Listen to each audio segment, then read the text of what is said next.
Hello dear students, this is Vidya ma'am and in this video we are going to study the next type of electronic transition, that is hyperconjugation.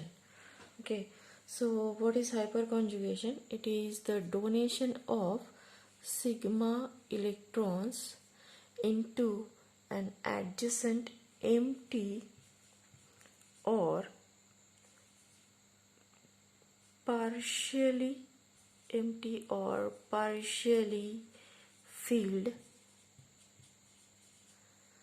p orbital to increase the stability of the molecule.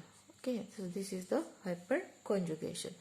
Now अब देखेंगे हम कि ये होता कैसे और कौन से कंपाउंड्स में. तो ये जनरली होता है कार्बोकैटायंस में, फ्री रेडिकल्स में, अल्कीन्स में, अरीन्स में, कार्बोनिल कंपाउंड्स में. ठीक है, तो एक एक एग्जांपल के साथ ये सारे समझेंगे कि कैसे होता है. तो फॉर एग्जांपल हम लेते हैं एक एग्जांपल, दैट इज हम लेंगे इथिल कार्बोकैटायन का एग्जांपल लेते हैं, that is CH3CH2 positive charge carbon पर.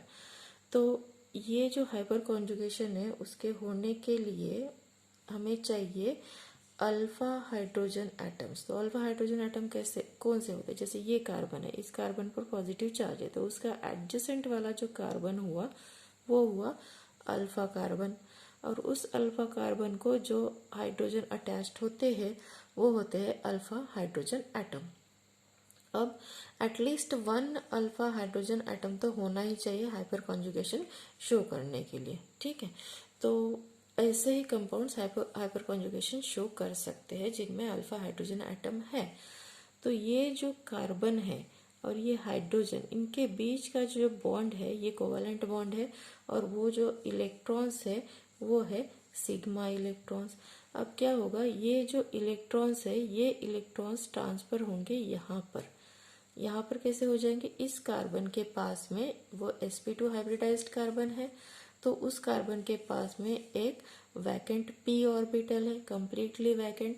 तो ये इलेक्ट्रॉन्स इस p ऑर्बिटल में ट्रांसफर हो जाएंगे और इन दोनों कार्बन के बीच में आ जाएगा डबल बॉन्ड, और इनके बीच में कोई बॉन्ड नहीं रहेगा. तो इसका स्ट्रक्चर कैसे बनेगा? हाइपर कॉन्जुगेटिंग स्ट्रक्चर वो निकालते हैं हम. क्या हो रहा है, ये बॉन्ड यहाँ पे शिफ्ट हो रहा है, तो ये दो हाइड्रोजन तो है उसके पास में, इन दोनों के बीच में डबल बॉन्ड आया, ये बॉन्ड शिफ्ट हुआ, डबल बॉन्ड आ गया, इसलिए ये चार्ज निकल गया. ठीक है, और ये जो हाइड्रोजन है ये इस पर आ गया पॉजिटिव चार्ज. अब ये सिग्मा इलेक्ट्रॉन्स ट्रांसफर हुए और बना पाई बॉन्ड, इसलिए इस इफेक्ट को सिग्मा पाई कॉन्जुगेशन भी कहा जाता है. अब यहाँ पर देख रहे हैं आप कि इन दोनों के बीच में कोई बॉन्ड है नहीं. ठीक है, ये फोर्स ऑफ अट्रैक्शन से एक दूसरे से जुड़े हुए रहते हैं, कंप्लीटली डिटैच नहीं होता. तो यहाँ पर कोई बॉन्ड नहीं है, इसलिए इसको बोलते हैं नो बॉन्ड रेजोनेंस. ये उसका तीसरा नाम हुआ. ठीक है, तो ये जो दो स्ट्रक्चर्स है ये हुए हाइपर कॉन्जुगेटिंग स्ट्रक्चर. जैसे कि हमने रेजोनेटिंग स्ट्रक्चर्स देखे थे वैसे ये हाइपर कॉन्जुगेटिंग स्ट्रक्चर्स. इसका और एक नाम है, इसे बोलते हैं baker and Nathan effect. Okay, इसका एक दूसरा नाम. तो ये होता कैसे है ये तो हमने देखा कार्बोकैटायंस में किस तरीके से होते हैं. कुछ एग्जांपल देखते हैं कार्बोकैटायन के. फॉर एग्जांपल CH3 और CH3 CH2 ये पॉजिटिव चार्ज, फिर CH3 ये आइसोप्रोपिल कार्बोकैटायन का एग्जांपल, और टर्शियरी ब्यूटिल का एक एग्जांपल लेंगे इस तरीके से. तो ये चार स्ट्रक्चर है हमारे पास में, फर्स्ट, सेकंड, थर्ड और ये फोर्थ स्ट्रक्चर हुआ. ठीक है, अब इनमें स्टेबिलिटी देखेंगे हम कौन सा ज़्यादा स्टेबल है. तो जितने ज़्यादा अल्फा हाइड्रोजन एटम्स उतने ज़्यादा स्टेबिलिटी, उतने ज़्यादा हाइपर कॉन्जुगेटिंग स्ट्रक्चर बनेंगे और उतना ही ज़्यादा वो स्टेबल रहेगा. तो इस कार्बन में कोई अल्फा हाइड्रोजन एटम नहीं है तो ये हाइपर कॉन्जुगेशन शो नहीं करेगा. ये कार्बन, इसका ये अल्फा कार्बन हुआ, उसके पास 3 हाइड्रोजन, तो ये 3 हाइपर कॉन्जुगेटिंग स्ट्रक्चर शो करेगा. यहाँ पर 2 अल्फा कार्बन है और ये 6 हाइपर कॉन्जुगेटिंग स्ट्रक्चर शो करेंगे। यहाँ पर 3 अल्फा कार्बन है और हर एक कार्बन के पास 3 हाइड्रोजन, तो ये हो जाएंगे 9 अल्फा हाइड्रोजन। तो ये 9 हाइपर कॉन्जुगेटिंग स्ट्रक्चर शो करेंगे। तो स्टेबिलिटी क्या हुआ, this is more stable, that is fourth one is more stable then third, is more stable then second, is more stable then 1। इसमें और देखेंगे हम, ये जो कार्बन है ये प्राइमरी कार्बन है क्योंकि सिंगल कार्बन है। ये कार्बन सिर्फ एक कार्बन से अटैच्ड है तो ये भी प्राइमरी हुआ। ये कार्बन 2 कार्बन से अटैच्ड है तो ये सेकेंडरी हुआ। ये कार्बन 3 कार्बन से अटैच्ड है तो ये टर्शरी हुआ। तो टर्शरी, अब यहाँ पर देखेंगे हम टर्शरी ट्रेंड क्या बनता है, tertiary is more stable then secondary, is more stable then primary. तो ये ट्रेंड आपको याद रखना है कि tertiary carbocation is more stable then secondary and secondary carbocation is more stable then primary. तो एक और एग्जांपल देखते हैं उसका, हम आपको उसमें बताना आना चाहिए कि कौन सा ज़्यादा स्टेबल स्ट्रक्चर है।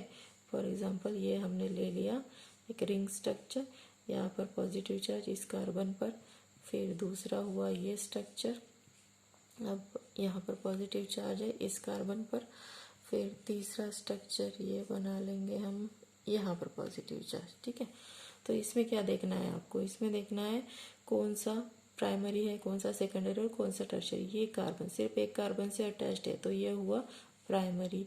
ये कार्बन 3 कार्बन से अटैच्ड है तो ये हुआ टर्शरी। ये कार्बोकैटायन से 2 कार्बन से अटैच्ड है तो ये हुआ सेकेंडरी।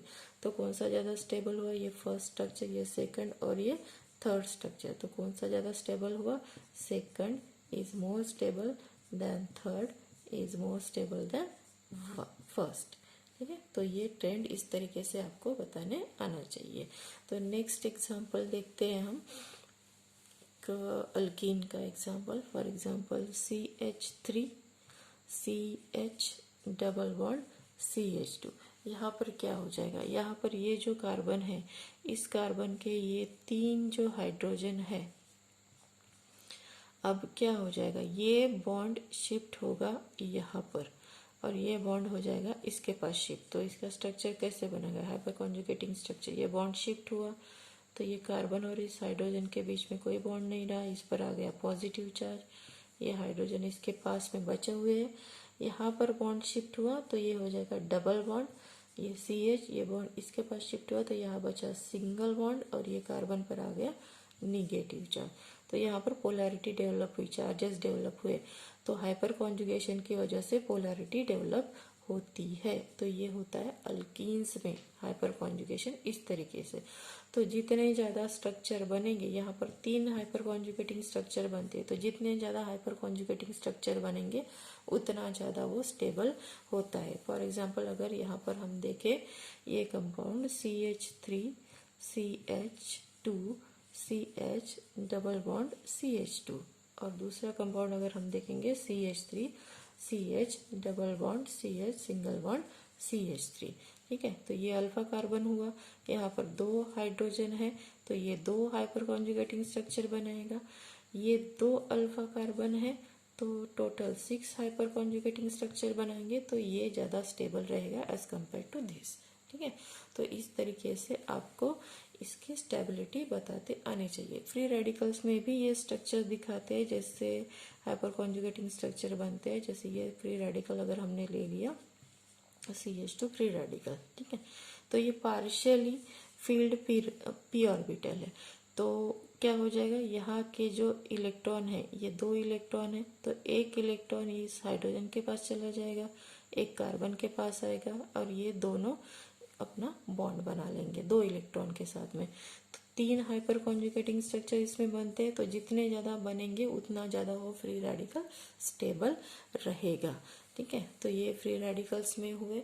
तो इसी तरीके से ये हाइपर कॉन्जुगेटिंग स्ट्रक्चर्स हम बनाते हैं। अभी आपने देखा कि ये स्ट्रक्चर हमने बनाया था CH और ये CH और ये H। ठीक है, दूसरा स्ट्रक्चर हमने बनाया CH3, ये CH फिर डबल बॉन्ड और ये CH2। ठीक है, इस तरीके से हमने बनाया था। अब इसमें देखिए, इसमें क्या हुआ, इस पर था पॉजिटिव चार्ज, तो यहाँ पर ओरिजिनल स्ट्रक्चर में कितने बॉन्ड है, 1 2 3 4 5 6 बॉन्ड है। ये बॉन्ड यहाँ पर शिफ्ट हो जाएगा, डबल बॉन्ड, ये चार्ज इस पर से निकल जाएगा और इस पर पॉजिटिव चार्ज। तो हाइपर कॉन्जुगेटिंग इसमें कितने बॉन्ड है, 1 2 3 4 5 6। जितने ओरिजिनल में थे उतने ही हाइपर कॉन्जुगेटिंग में भी बॉन्ड्स बने। अब इसमें देखेंगे, इसमें क्या होता है, ये एक हाइड्रोजन यहाँ पे कम होना चाहिए, तो ये बॉन्ड यहाँ पे शिफ्ट हो रहा है, ठीक है। क्यों शिफ्ट हो रहा है, क्योंकि ये बॉन्ड यहाँ पे आ रहा है, तो उसकी वजह से ये बॉन्ड यहाँ पे शिफ्ट हो रहा है। तो शिफ्ट होने की वजह से यहाँ पर हो जाएगा, पहले तो इसके ओरिजिनल बॉन्ड्स कितने हैं वो देखते हैं, 1 2 3 4 5 6 7 8 9 ओरिजिनल बॉन्ड्स है। अब शिफ्टिंग हो रही है, यहाँ पे बॉन्ड आ रहा है, तो ये बॉन्ड यहाँ पर आया, ठीक है, और ये बॉन्ड इसके पास गया तो इस पर आया निगेटिव चार्ज। अब बॉन्ड कितने बचे, इस पर आएगा पॉजिटिव चार्ज, 1 2 3 4 5 6 7 और 8, तो 8 बॉन्ड बने। तो यहाँ पर सेम बॉन्ड रहते हैं ओरिजिनल स्ट्रक्चर और हाइपर कॉन्जुगेटिंग स्ट्रक्चर में, इसमें हो रहे कम। तो ये जहाँ पर कम होते हैं उस हाइपर कॉन्जुगेशन को बोलते हैं सैक्रिफिशियल हाइपर कॉन्जुगेशन, और जहाँ पर सेम रहते हैं उसे बोलते हैं आइसोवैलेंट हाइपर कॉन्जुगेशन। तो ये हाइपर कॉन्जुगेशन के दो टाइप हुए, सैक्रिफिशियल और आइसोवैलेंट। इसका एक और टाइप आता है, दैट इज वो है रिवर्स हाइपर कॉन्जुगेशन, जिसमें कि इलेक्ट्रोनिगेटिव एटम अटैच्ड होता है, अल्फा हाइड्रोजन एटम नहीं रहेगा। जैसे ये CH डबल बॉन्ड CH2 हुआ, तो इसमें क्या हो जाएगा, ये बॉन्ड इसकी तरफ चला जाएगा, ये बॉन्ड इधर आ जाएगा। तो इसका हाइपर कॉन्जुगेटिंग स्ट्रक्चर कैसे बनेगा, इस पर आएगा पॉजिटिव चार्ज, यहाँ पर आ जाएगा डबल बॉन्ड, और ये इस पर आएगा निगेटिव चार्ज। तो ये होता है रिवर्स हाइपर कॉन्जुगेशन, ठीक है। तो ये एक अलग टाइप हुआ हाइपर कॉन्जुगेशन का, जिसे निगेटिव हाइपर कॉन्जुगेशन भी कहा जाता है, और पहले वाले को जिसमें अल्फा हाइड्रोजन एटम होते हैं उसे पॉजिटिव हाइपर कॉन्जुगेशन कहा जाता है। तो ये हुए कंप्लीट हाइपर कॉन्जुगेशन का टॉपिक। इसके नेक्स्ट वीडियो में हम देखेंगे effects of hyperconjugation. Till then, study well and take care.